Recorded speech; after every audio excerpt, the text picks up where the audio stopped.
Charlie Chaplin, the face of comedy, the epitome of humor and comic timing, had a past that resembles the habits of pedophiles. His life choices and actions echo his dark past. The secrets of his life, his old age desires, and his marriages make him the most evil person, contrary to what character he plays on the screen. Rome was not built in a day, nor was his evilness. His life incidents had a great impact on his life. People believe as he started becoming rich by pockets, he started losing character. Making people laugh is the toughest job. Films that make us laugh rolling on the floors are the toughest, right from writing to advertising. Whereas looking at the works of Charlie Chaplin and his roles in movies, they never looked that tough. He always appeared as the Santa of smiles and laughs. Chaplin was born on April 16, 1889 in London to a family of entertainers. His mother was a music hall performer and singer. His father used to drink a lot, and not just he abandoned his family shortly after the birth of Charlie Chaplin.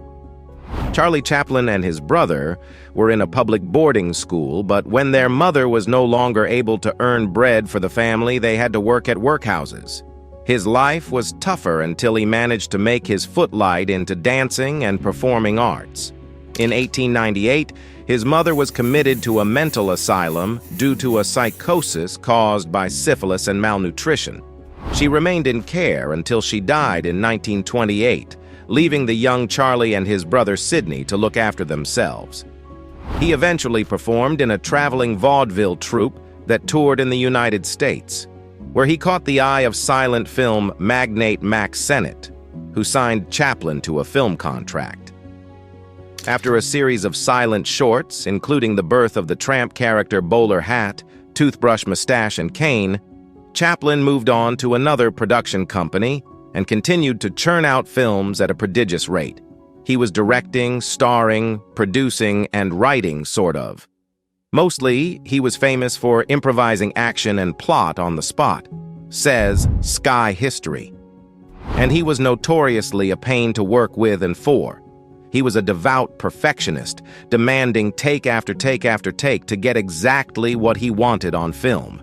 He wasn't shy about firing a lead actor he thought was miscast and reshooting all of those scenes again. He was even known to replace entire sets if he didn't think they were contributing to his artistic vision. Chaplin's first controversy occurred during World War I, when his loyalty to his native country was called into question as he lived in the U.S. Many British citizens called him a coward and a slacker, and if you don't know, Charlie Chaplin was not American, nor did he ever get an American citizenship. In 1918, at 29, he married Mildred Harris, who was just 16, with whom he had a son, Norman Spencer Chaplin, who only lived for 3 days. The couple divorced in 1920. After a few years, Chaplin married Little Gray without informing anyone. She was also 16 years old. Allegedly married her because she was pregnant, with whom he had sons Charles and Sidney. They had divorced by 1927.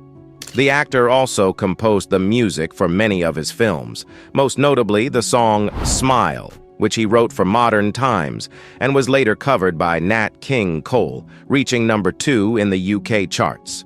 When sound films appeared, Chaplin's natural terrain of silent film was eclipsed by the novelty and realism of this new technology.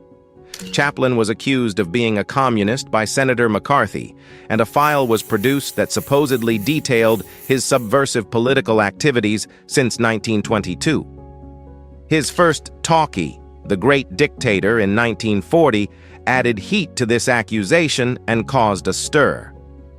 The film saw Chaplin play a caricature version of Adolf Hitler, which was seen as being in bad taste.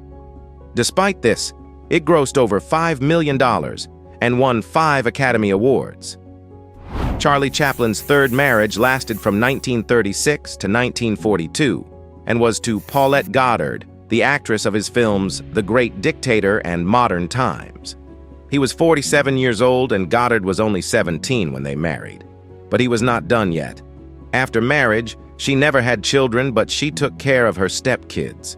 In 1943, he married 18-year-old Una O'Neill, She was the daughter of playwright Eugene O'Neill. They stayed together until his death. By the time of his death, Chaplin had fathered 12 children, 8 of those with his last wife, Una O'Neill. In 1952, Chaplin visited Europe for the premiere of his film Limelight and was not allowed to return to the U.S. He settled in Switzerland. He made a film, The King in New York, in 1957, which was full of criticism of McCarthy and American society in general. In 1964, he released his first autobiography called My Autobiography, which was followed by My Life in Pictures in 1974. He was allowed to return to the U.S. in 1972 to receive an Oscar for his services to film. Chaplin was then given a knighthood of the British Order by the Queen in 1975. By October 1977, Chaplin's health had declined to the point that he needed constant care. In the early morning of Christmas Day, 1977, Chaplin died at home after having a stroke in his sleep. He was 88 years old. Chaplin left more than $100 million to his widow, Una O'Neill. On 1st March 1978, Chaplin's coffin was dug up and stolen from its grave by Roman Wardus and Gancho Ganev. The body was held for ransom in an attempt to extort money from his widow, Una Chaplin. The pair were caught in a large police operation in May, and Chaplin's coffin was found buried in a field in the nearby village of Noville. It was reinterred in the Corsier Cemetery in a reinforced concrete vault. Chaplin is a comedian so renowned that even if someone goes to a remote place even today with his photo, people are going to recognize him. His magical comic time, amazing directing skills, and on-set improvisations made him and his career a great hit. But no matter what, his dark secrets are a big stain on a personality that screams fame, name, stardom, and a lot of money. He married girls who were in their teens mostly, had kids with them, and divorced. His love life is the most controversial thing in his whole career spanning decades.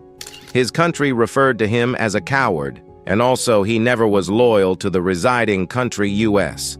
After watching this video, tell us in the comments what you feel about Charlie Chaplin.